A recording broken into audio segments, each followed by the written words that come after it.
everybody, it's Stalker13R bringing you another episode of Team ABL, Team Anything But Last. Today we're going to take a look at another single flank strategy, and we're going to be in the KV-85 with that 100mm gun. It's rapidly becoming one of my favorites, so we'll get in there and see how it goes today. Now, the single flank strategy is not a lemming train in one critical difference. You've got to have a base. What you're doing is you're taking one side of the map. And today we're going to take the right side of the map, but we've got to take it from our side of the right side to the enemy side of the right side. And we've got to have vehicles in each of those sections, you know, our side, the middle, and the far side. Then we can cut across and push across together as a team towards the left. If everyone goes forward at the same time and no one stays back to protect your base, then you can either get capped out or, even worse, have them outflank you and come in behind.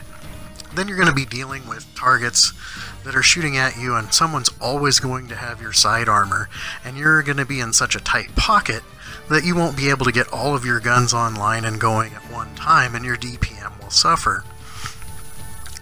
So, we're here on Prokhorovka. This is a great map for it.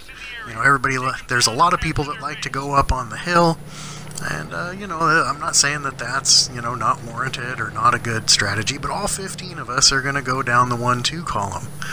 Now, in the original days of this map, this was always thought of as a camping side of the map, and, more recently, there's been a lot more action over here in the 1-2 column.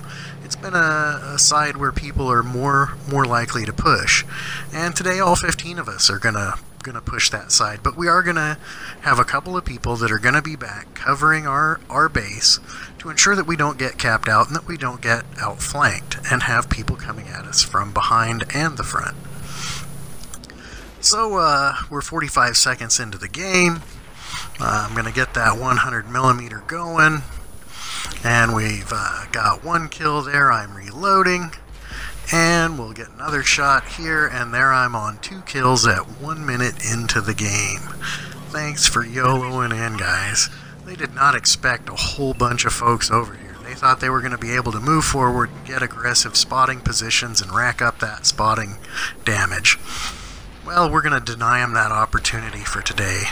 So I'm going to get a shot in on this 3002M.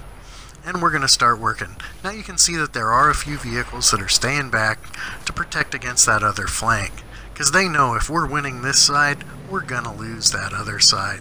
And they're going to have to hold back just to cover that other side. And in the meantime, they can get shots at anyone we spot that's going to poke over this center ridge. So it's not that they're doing nothing, it's not that they're camping, they're filling a vital role within this strategy. So definitely don't get on the headset and try to move them or, you know, call them campers or berate them. They are providing a quality service for our team in this single flank strategy. So we're going to continue to move up here. I'm going to go ahead and see, you know, where it is I'm going to get spotted, and then I'm going to duck back down to the right so that I'm just below the military crest of this hill that's on my left side here. So I was going to see if I was expecting more spots to come up there. And now what I'm going to do is I'm going to have just the sliver of my turret sticking up over this so that I'm definitely spotted, but I'm a very small, fast-moving target trying to take some of the pressure off of the guys that are sitting and waiting on their reload and their aiming circle to collapse. Doesn't look like I attracted too much attention, but you know, I called this video No Skill Required because, you know, it's really, other than, you know, a couple of very small points like that, my individual gameplay doesn't require that much skill at all. I'm just sitting here on high ground in the open, my whole vehicle exposed, not particularly angled, and I'm shooting as fast as I can reload.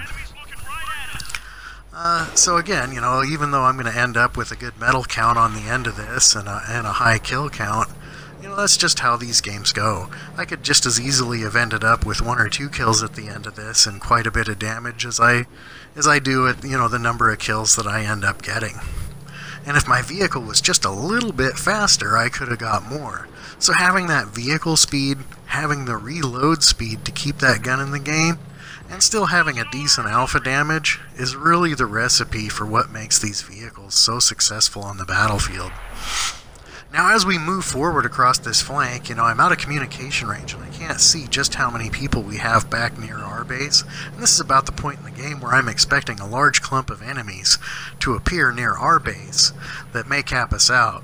So I'm still going to be within easy 100mm gun range of that back corner, but I'm also going to be moving towards a position to where if I have to fall back to our base, that I can get there in time. Now, it looks like I'm going to assume that these guys weren't just camping in this corner the whole game, and maybe they were up on the hill and saw that the bulk of our team was coming across, and they came back down. We don't know. So making the assumption and saying, oh, they were just camping, we don't really know what they were doing there. So now here I saw premium rounds coming out of a bush, and in some of my videos where I got the Devastator medal before, I told you about the dangers of sitting in a bush and firing as, oh yeah, you've got great camo and you're not spotted. But there I took 2 shots at the bush that was shooting at us, and your camo didn't really pay off for you, did it? So I have no more shots and I'm going to move up, and here's where I'm going to lose a little bit out on the vehicle speed. Because although the KV-85's got good vehicle speed for a heavy, I play it really more like a medium. So I'm going to just hope to get there in time, and looks like we're already sitting on, what is that, a Top Gun? Maybe it's, I don't know, it's either 5 or 6 kills. I'm having trouble seeing on my replay screen here as I'm editing. So I'm going to come around, OI Expert, yeah, that's no problem. Let's give him one in the face. And we're just going to work these last targets. We're really in cleanup mode. We're only 4 to the good right now.